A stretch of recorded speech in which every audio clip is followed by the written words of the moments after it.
Wednesday night edition of Inside the Headset. We're live and on the air. I got with me the head coach of the Albertville Aggies, head coach Bert Browne. How you doing tonight, Coach? Man, I'm good. How about you, Storm? I'm always doing well, always doing well. A good day in Albertville, Guntersville area today? Yeah, it was a good day, except we're extremely young and we do extremely young things. So they keep me on my toes, and so it's one of those deals where it's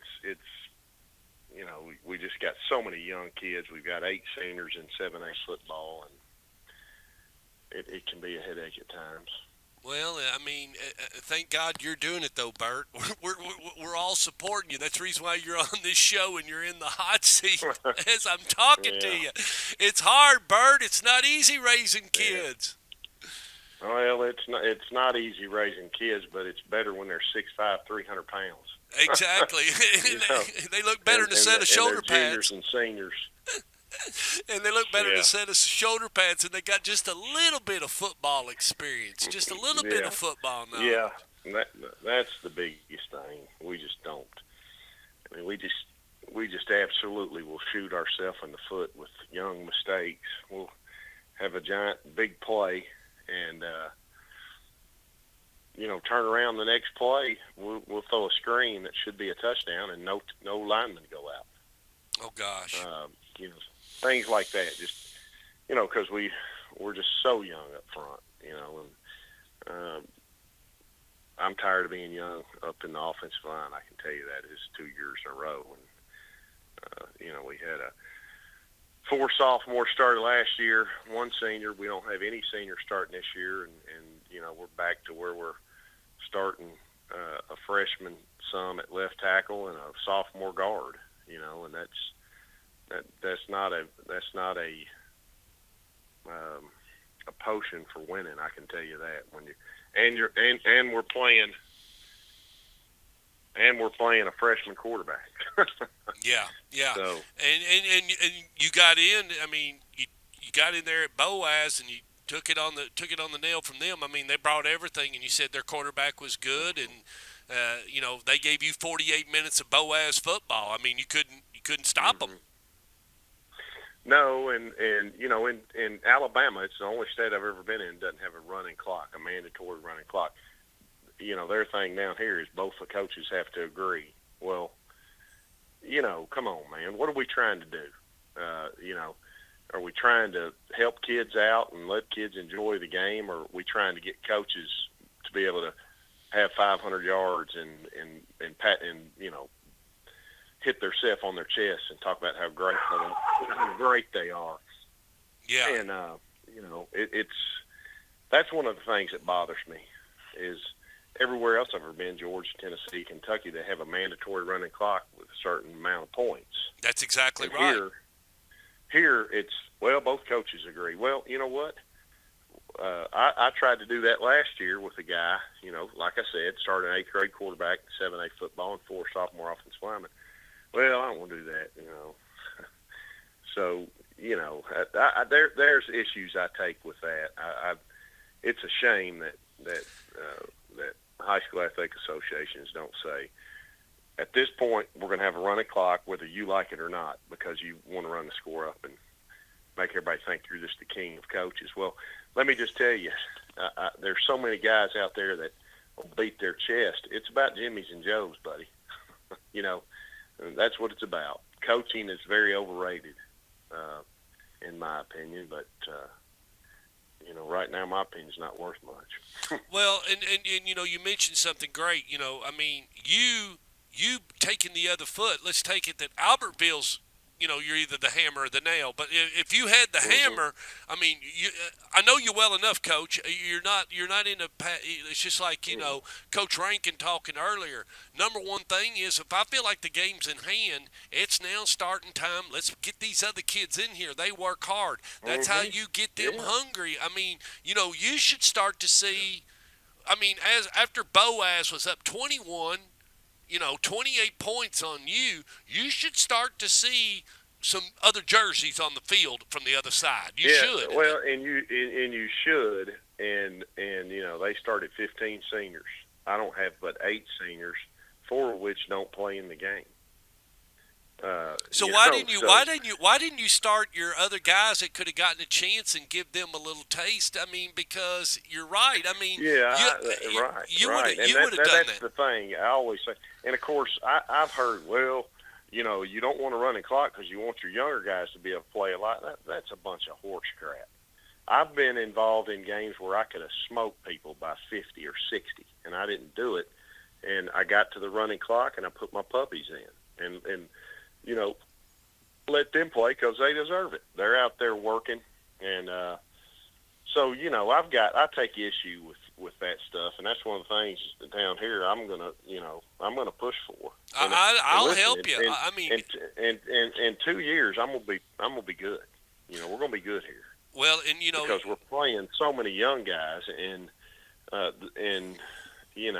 I would never run the score up on somebody, and I never have. And I've had opportunities. I've had some teams that could, but I just take issue with people that do that because I don't think you're teaching kids anything.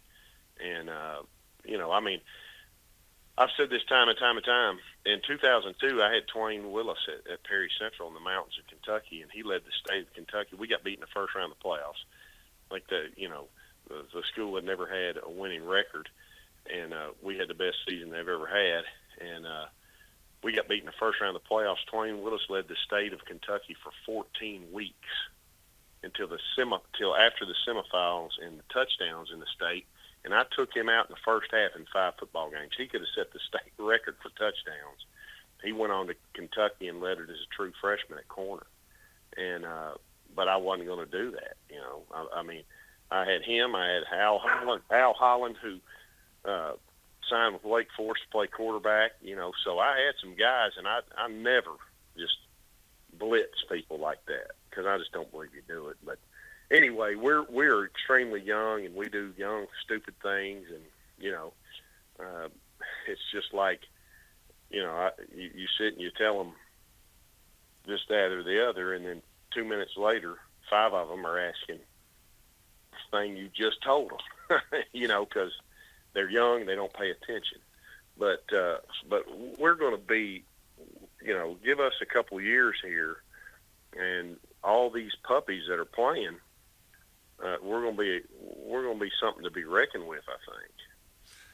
the Perry Central Hazard game, one of the biggest rivalries in the state of Kentucky. And if you have never, I've never been, but I did not know you coached at Perry Central. I sure did. I was there in '02. I left and I went to West Georgia, and my dad wasn't doing too well, so I came back a few years later and was the head coach there again. And yeah, that was a big rivalry there. When did Dr. Browne die? He died in 2013. Okay. He, How old was he? he? How old was he, Coach? He was 78, I believe, when he passed away. Okay. Yeah, he he had diabetes. And, I did not know that. Yeah, he did. And when he retired, he didn't really have a hobby. And I think that you got to keep moving around and stuff. And me and my brother used to tell him that all the time. But yeah, he passed away my last year there in November at Madison Central. My last season at Madison Central. Wow, I did not know that. But it looks like you know what? The good thing about it is, I think you got a shot Friday night if you get it together. It looks like you're going over to Florence. They're 0-2, and you're 0-2. I mean, this is set up, and not to beat up on Florence, but our old friend Coach Hester was over there a little bit. They struggle geographically like you do, and what we're trying to say there is, folks. I mean, the Florence and the Guntersville and the Albertvilles.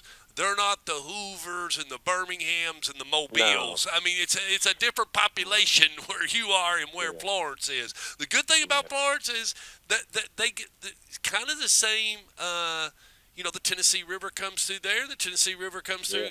So it's there is some likes in this game. I like this game for you all. Well, The problem is the people that they've played as opposed to the people that we've played. Okay. They've played tough. They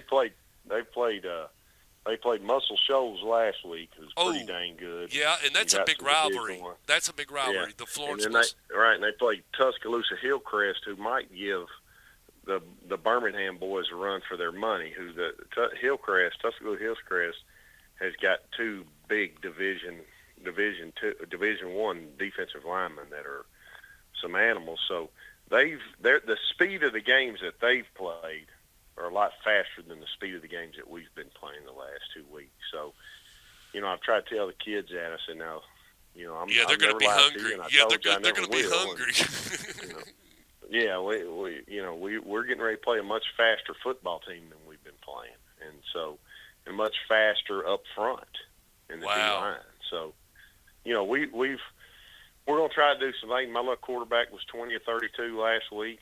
Little freshman, had 4 drops, had a great night. Really, he played very well. First pass of the game, he went through my senior receiver's hands for a touchdown, and we ran a little flea flicker, and he got the crap knocked out of him and put one on the money, and we dropped it, and so we didn't help him out there, and that's the things that we do.